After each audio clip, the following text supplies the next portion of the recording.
Good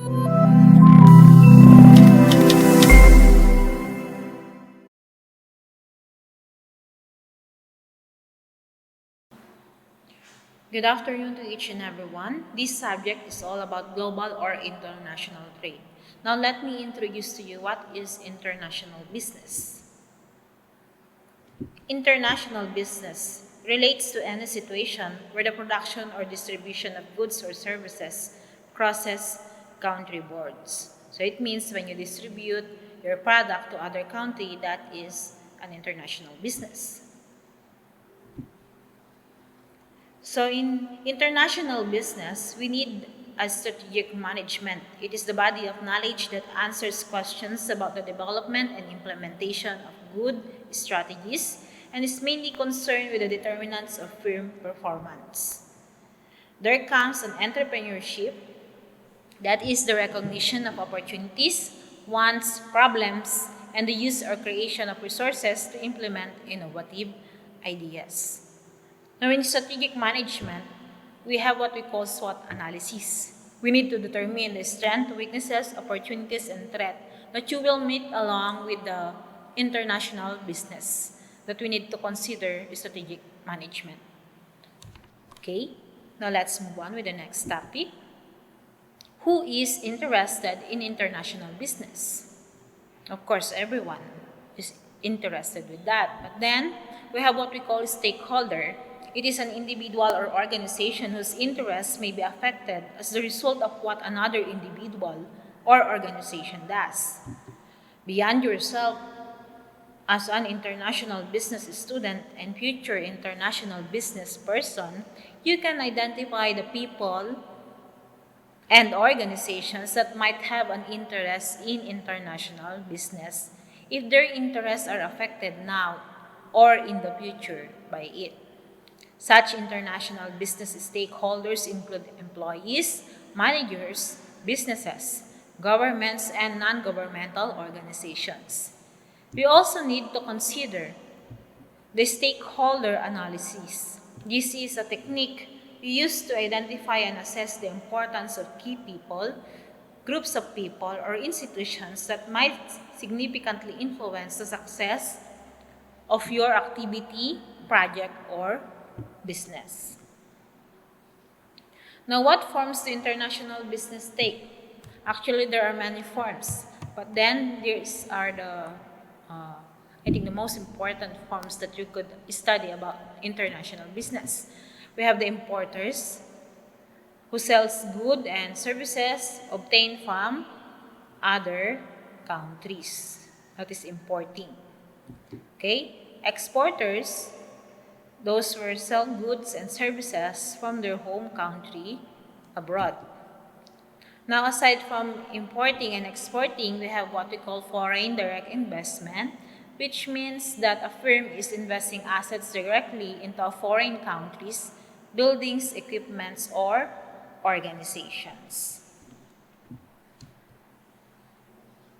And even the government and non-governmental organizations also comprise international business.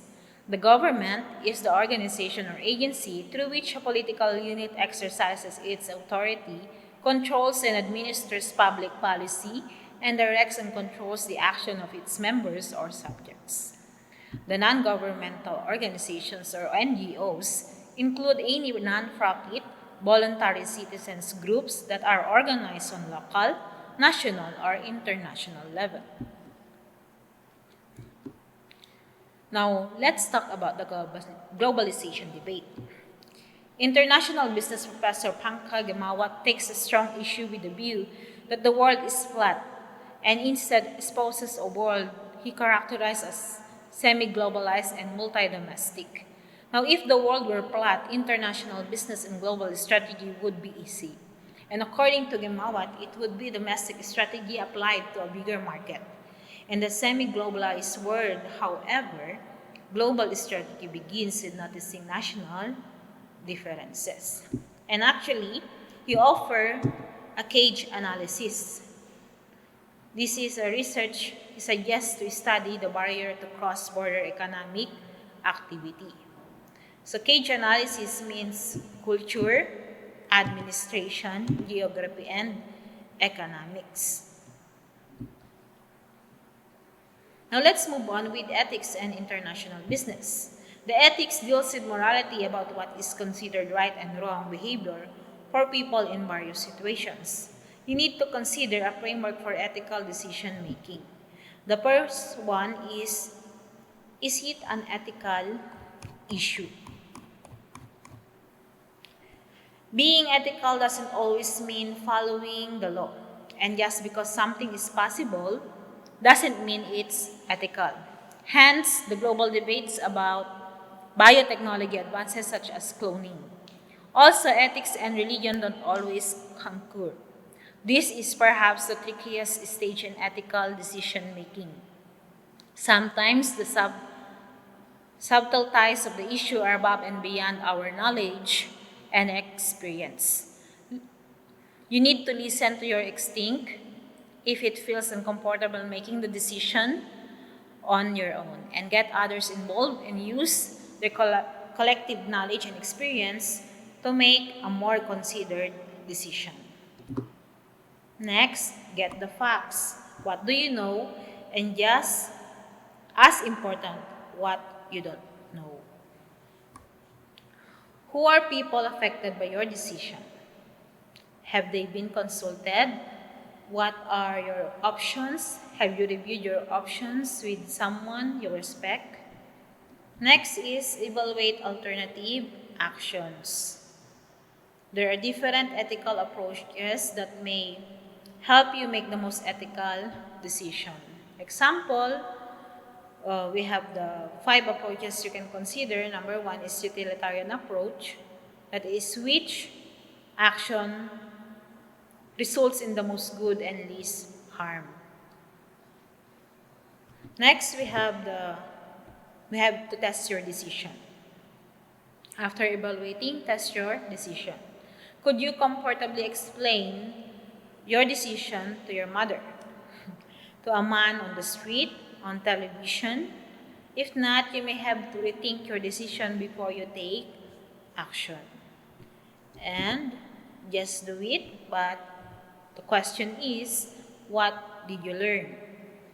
Once you've made the decision, implement it. Then set a date to review your decision and make adjustment if necessary. Just like on the process of creating something you have planned, then you implement, you need to evaluate. If there are things that you need to change, then you need to change it or improve it so that it could become a better decision when it comes to ethics. Okay? That's all for today about the introduction on global or international trade. Thank you and good afternoon.